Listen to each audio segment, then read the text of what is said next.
Vamos falar hoje sobre a lógica do cotidiano, como o raciocínio lógico contribui para o seu desenvolvimento profissional.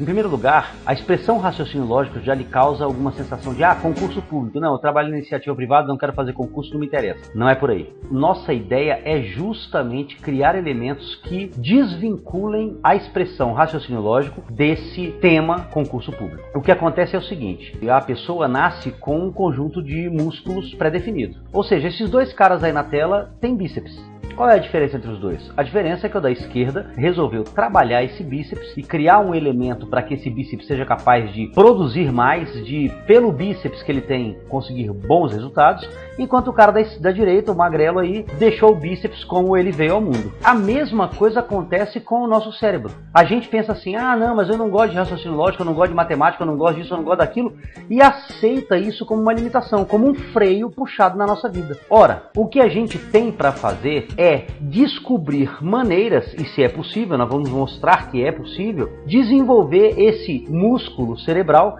que nos permite chegar aos lugares que a gente quer. Então essas duas pessoas têm bíceps, você tem cérebro, eu tenho cérebro, o outro tem cérebro. O que a gente pode fazer para desenvolver isso? Ou a gente tem que aceitar essa limitação? Não, não tem não, e é sobre isso que a gente vai conversar. Raciocínio e lógica.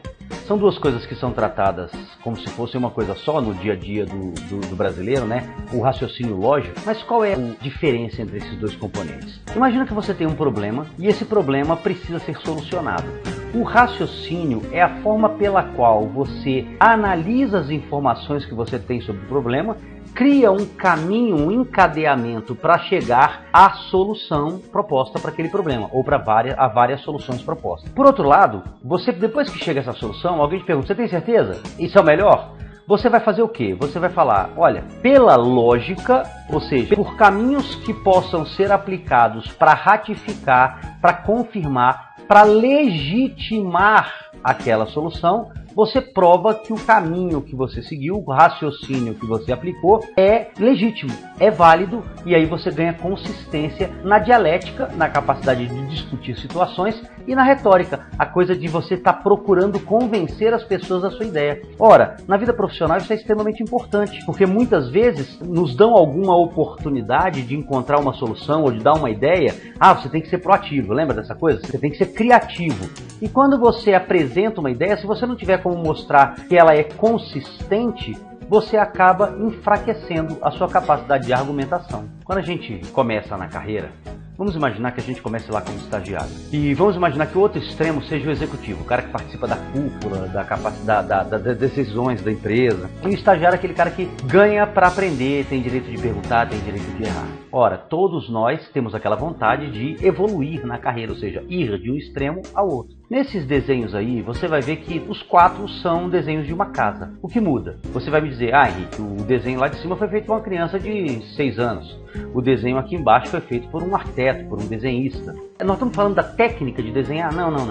Eu estou querendo chamar a sua atenção aqui para a seguinte coisa. Alguém lhe pede, desenhe uma casa. Eu queria que você desenhasse uma casa. A criança só consegue entender aquilo da casa. Enquanto a pessoa mais madura tem a capacidade de ouvir os detalhes da casa, entender os detalhes da casa, interpretar aquilo, retratar aquilo e apresentar como solução. O que é que está mudando? Muda que com a maturidade profissional evolui a nossa forma de ver as coisas, de retratar as coisas e de interpretar as coisas. Consequentemente, você vai ser valorizado se você conseguir se aproximar ao máximo daquilo que as pessoas esperam que você entenda, daquilo que as pessoas esperam que você faça. E tudo isso, pessoal, é feito com o seu cérebro. Na verdade, algumas das decisões que a gente toma são decisões intuitivas, a gente toma porque toma, mas existe uma forma, e é isso que a gente defende, de você aprimorar essa capacidade de raciocinar e de criar os elementos lógicos que validem o seu raciocínio. Eu quero chamar a sua atenção agora para o seguinte. Eu quero me desenvolver na minha carreira. Tá legal, você quer se desenvolver na sua carreira. O que acontece quando você pensa em avançar na carreira? Existe um conjunto de coisas que são formalmente estabelecidas quando você assina o seu contrato de trabalho.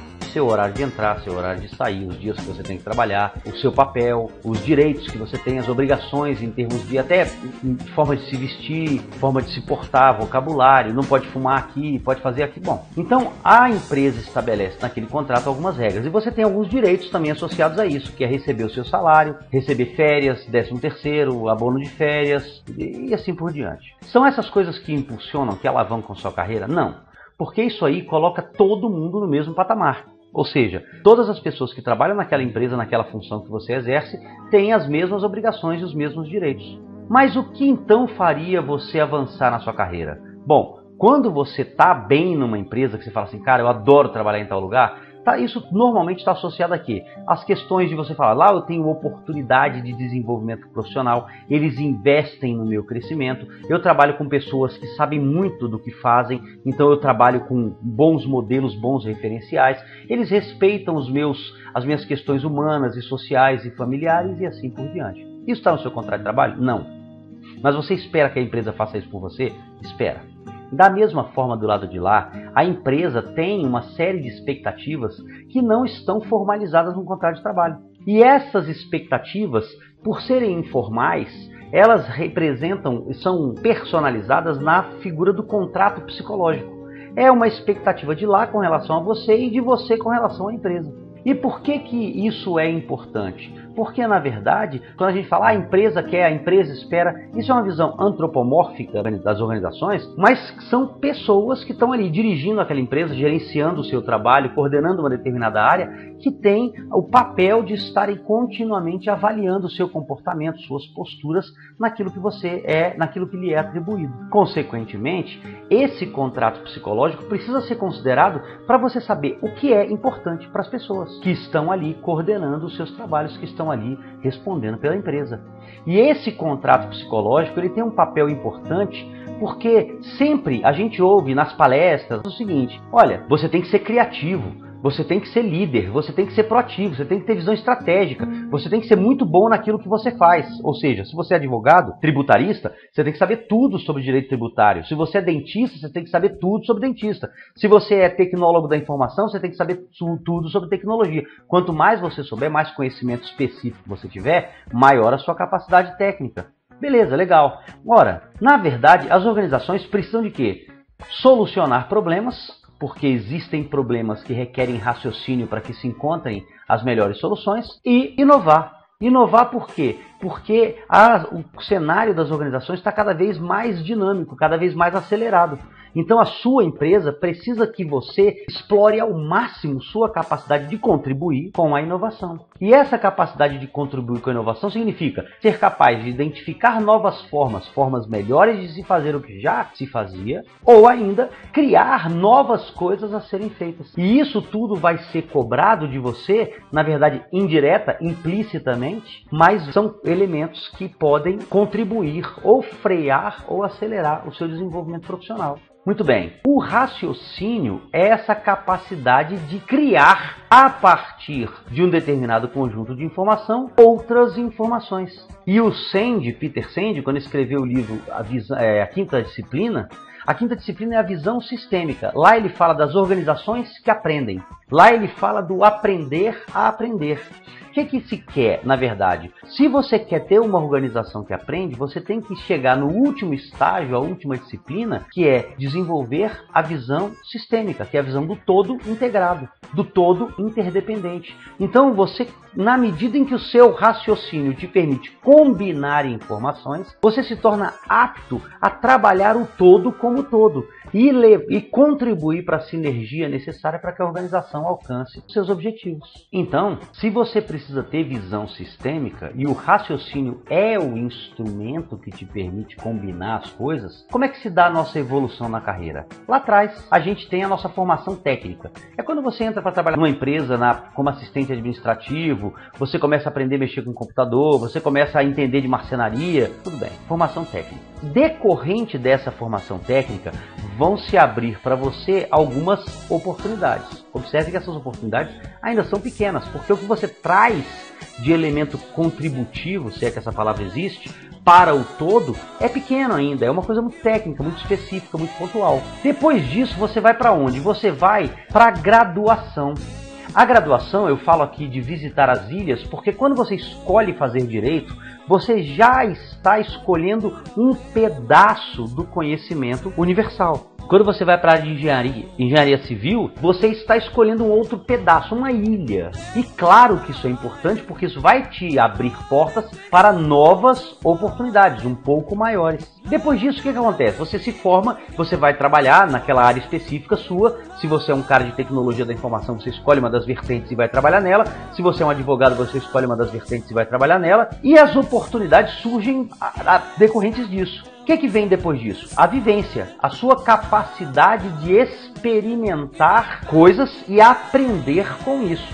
Existem vários contextos nesse cenário da aprendizagem, vários teóricos, vários elementos a serem discutidos, mas a gente vai economizar um pouco isso aí, tá? O que acontece? Depois dessa vivência, vem novas oportunidades um pouco maiores. E quando é que você cresce? Quando é que você, vamos dizer assim, tem um boom na sua carreira? Quando você se mostra capaz de combinar o conhecimento que você adquiriu, e isso vai te levar a grandes oportunidades que vão te levar ao reconhecimento e ao sucesso na sua carreira. E era sobre isso que a gente queria apresentar uma introdução de um assunto que é o seguinte: como é que essa coisa do raciocínio lógico pode ser aplicado? Nesse livro aí que você está vendo a capa, a gente mostra essa linha de argumentação e apresenta uma série de caminhos de como detectar no dia a dia elementos que permitam que você seja lógico e que você raciocine para chegar a conclusões. Vamos pegar um exemplo aqui de advogados, tá? Bacharéis em direito. No escritório de advocacia, onde todos são advogados, existe aquela coisa de todos caminharam para aquela linha de formação, visitaram aquela ilha por uma semelhança de perfil. Ora, se numa mesa de reuniões surge um problema, espera-se que de um grupo de 5 advogados todos pensem mais ou menos da mesma forma, assim, pelos mesmos caminhos. Se você, como advogado, bacharel em direito, desenvolveu essa capacidade, falou assim: não, peraí, eu tenho esse bíceps aqui, mas eu quero trabalhar meu bíceps. Sabe o que vai acontecer com você? Você vai se tornar capaz de apresentar uma solução diferente. Você vai encadear uma coisa diferente, vai pensar de uma maneira diferente, porque seu bíceps cerebral está sendo preparado para trabalhar de uma forma diferente. Aí vai ser aquela hora em que você fala um negócio, mas não, olha, eu gostaria de sugerir que a gente pudesse aprofundar isso. Por que tal assim, caminho assim, assado? Porque tem isso. Aí todo mundo faz assim. Porque os outros bacharéis em direito provavelmente não desenvolveram essa coisa que você vai buscar desenvolver, que é a sua capacidade de raciocinar, ou seja, de unir assuntos diferentes, de unir os retalhos que você tem de conhecimento na sua cabeça, porque você, como pai, como marido, como mãe, como esposa, como profissional, você está sempre acumulando conhecimento, informações. E a partir do seu raciocínio, você se torna capaz de lançar mão desses conhecimentos e trazer para o mundo de cá. Eu sou músico. Quantas vezes eu não uso elementos que estão presentes lá na música que nada teriam a ver com a minha profissão e as pessoas falam: puxa vida, caramba, por que você deu aquele exemplo da música? Foi mais fácil de te entender. Então esse livro, eu queria convidar vocês a conhecerem esse livro, a conhecerem o site www.ibead.com.br e a conhecer, me conversa comigo por e-mail, dá sugestão de coisas que você gostaria de ouvir. Henrique, comenta tal coisa, fala sobre isso. Eu vou estar gravando esses videozinhos, colocando no meu site para estar acessível a vocês, tá bom? Foi um prazer, eu espero ter introduzido. Lembre-se que isso foi uma introdução de um assunto, para que você entenda basicamente o seguinte: eu tenho um cérebro. Eu posso desenvolver esse cérebro usando ferramentas de raciocínio que me permitem combinar coisas e concluir coisas, e lógica, que me permite validar se esse caminho que eu usei para ir dos elementos distintos à nova conclusão são válidos, são legítimos. Um grande abraço e a gente se encontra na próxima.